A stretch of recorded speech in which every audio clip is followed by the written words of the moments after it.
नमस्कार दोस्तों, हम कैलाश पाल पुनः गीत लेकर उपस्थित हुए हैं और ये गीत नहीं अपने उत्तर भारतीयों की दिल की आवाज़ है माननीय हमारे योगी जी के लिए, जो कि हमारे उत्तर प्रदेश के मुख्यमंत्री जी हैं। उनके लिए कहना है क्या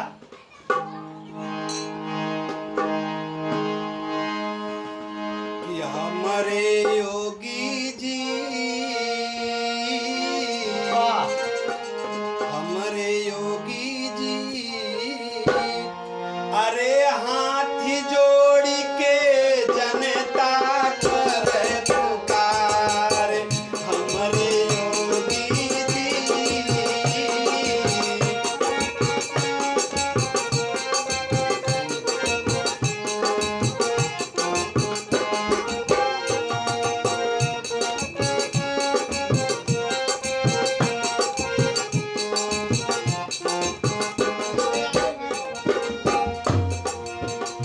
माननीय योगी जी से लोग कह रहे हैं, गुजारिश कर रहे हैं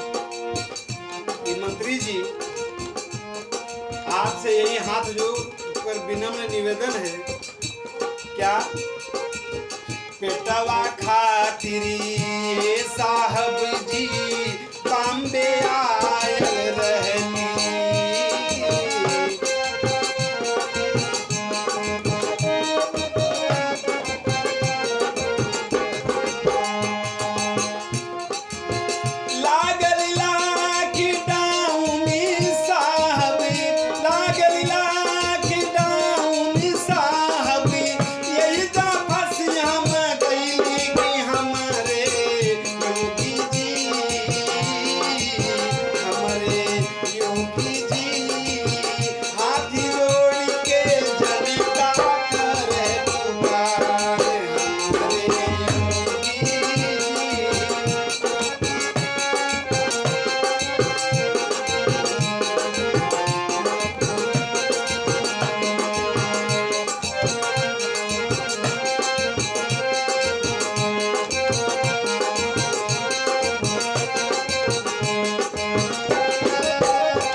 माननीय मुख्यमंत्री जी,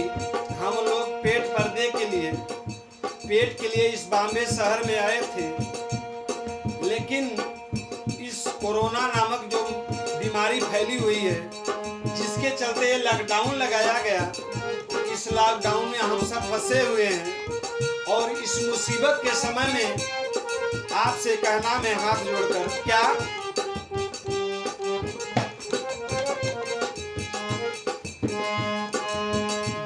मरी से साहब जी यही जा जब मरी जइबे हो,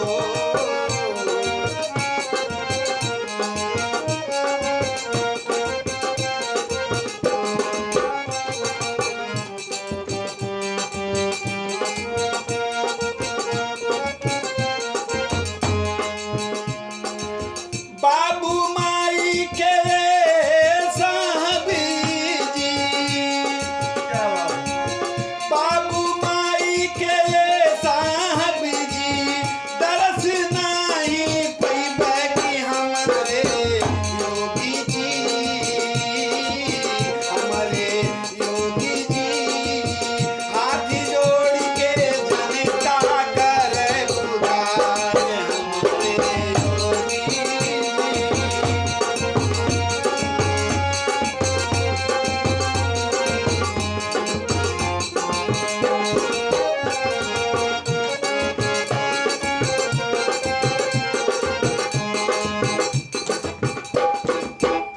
साहब जी,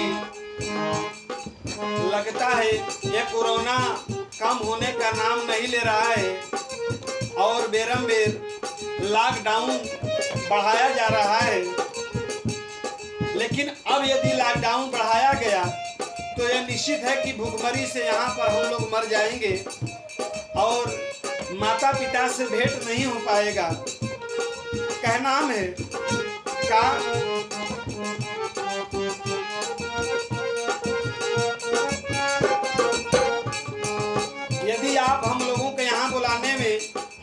हम लोगों की मदद करेंगे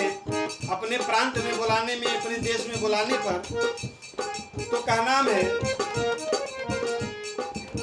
जीवन भर हम ये साहब जी तोहरो